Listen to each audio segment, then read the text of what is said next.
Station, this is Houston. Are you ready for the event? Houston Station, I am ready for the event. CNN International, this is Mission Control Houston. Please call station for a voice check. Station, this is CNN. How do you hear me? Good afternoon, CNN. This is Tim Peake on board the International Space Station. I hear you loud and clear. Wonderful. Well, welcome to our humble studio all the way out there in space.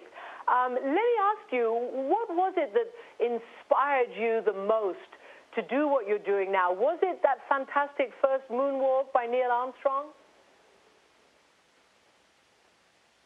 You know, there's been many inspirations throughout my career, and yes, as a small boy, I looked up to the stars and often wondered about our place in the universe and the solar system, and was fascinated by space. And then as a teenager, it was a passion for aviation that took over, and the first time I ever sat in a glider, I knew I wanted to be a pilot, and I was just very fortunate that I was able to fulfill my dream of becoming a pilot. And then later in life, of course, having worked my way up to being a test pilot, I found myself in the right time, the right place. I had the qualifications that the European Space Agency were looking for, and I was able to fulfill that early boyhood dream of becoming an astronaut.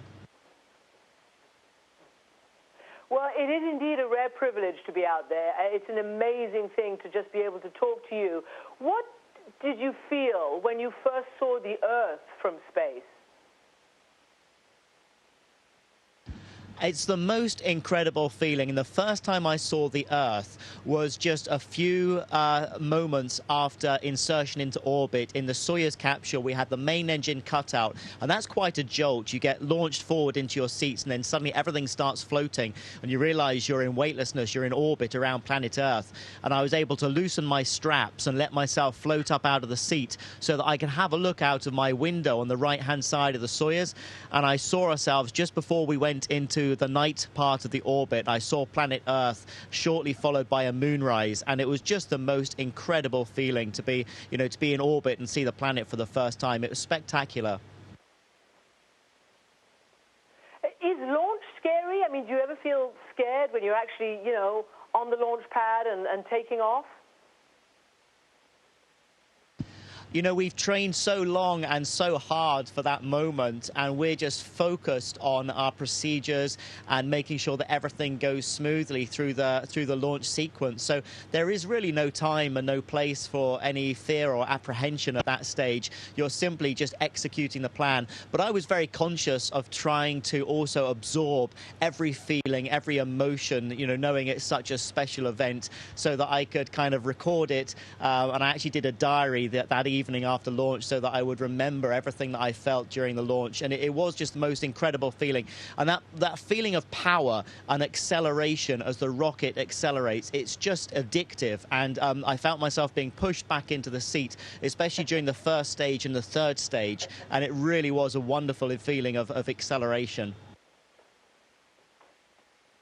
Well, I wonder if you can talk and execute some movements up there at the same time. Every child's fantasy is to be able to somersault in space and do all those things that you do. And while you're doing that, I wonder what are the most profound philosophical and personal lessons that you've learned in your 6 months in space? Gosh, some of the things you learn up in space really is what we do in training as well, is just to be methodical and to work slowly and accurately. That's the best thing you can do as an astronaut. We're really in a very privileged position up here. We have an enormous responsibility with regards to the science that we're trying to do. And so we just have to try and be as professional as possible. But we've got the wonderful support team from Mission Control down in Houston and in Munich and in Russia and in Japan as well. And everybody is helping us on the ground to execute the plan. So really, it's all about teamwork, and the most important thing is being a good team player and finding your place in that team. And I'm going to do a somersault like you asked me to whilst you ask me the next question. Excellent. Excellent. Good, good, good. Because I want to know, beyond weightlessness and proving that yet again, what was the most important scientific experiment you conducted or the contribution to science that you've made? You know, it's very hard to kind of pin it down to one most important experiment. There's been over 250 experiments during Expedition 46 and 47. Some of the most enjoyable experiments are certainly the more hands-on for the astronauts. For example, airway monitoring, where we used our own airlock that we normally use for spacewalking. We used it as a hyperbaric chamber so that we could reduce the pressure in our lungs and investigate airway inflammation. That was quite exciting. Also, we've done some flame combustion experiments up here which are exciting. There's a lot of medical research going on in microgravity at the moment, growing things like protein crystals. I think that's fascinating research and will have huge benefits for people back on Earth.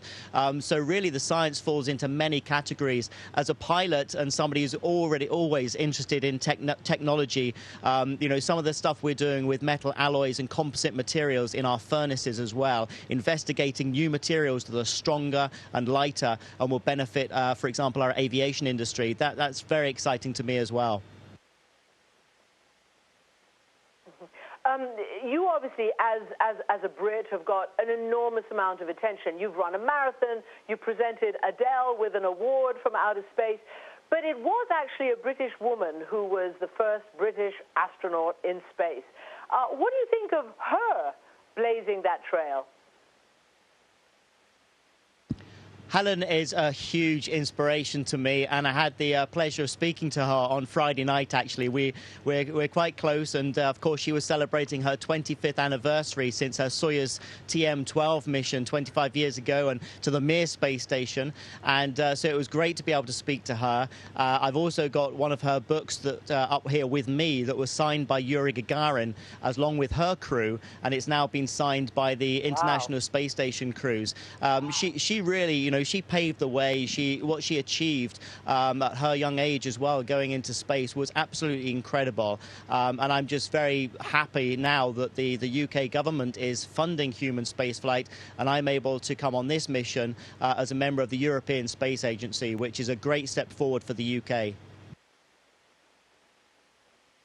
Well, you've just mentioned in one sentence the UK and Europe. So I have to ask you, as a scientist, as an astronaut, what do you think the effect of Britain, if it chooses to leave Europe, could be on what you do and on science in general?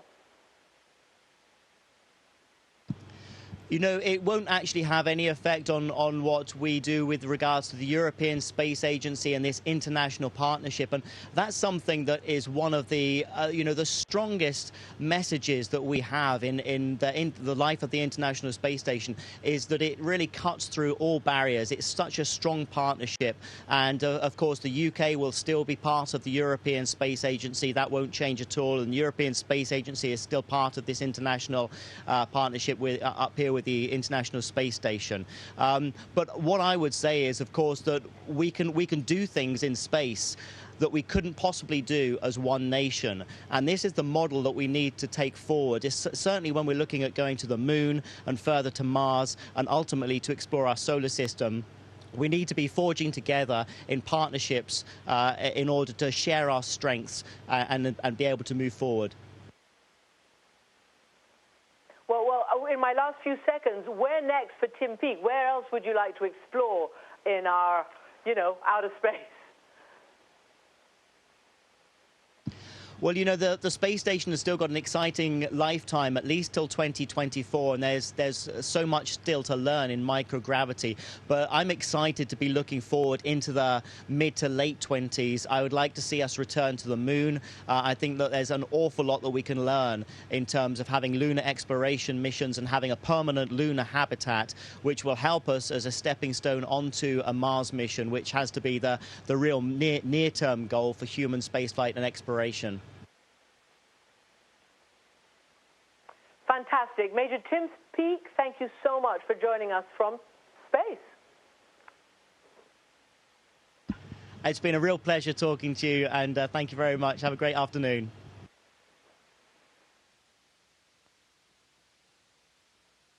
Station, this is Houston ACR. Thank you. That concludes the event. Thank you, CNN International. Station, please stand by while we reconfigure video and audio communications.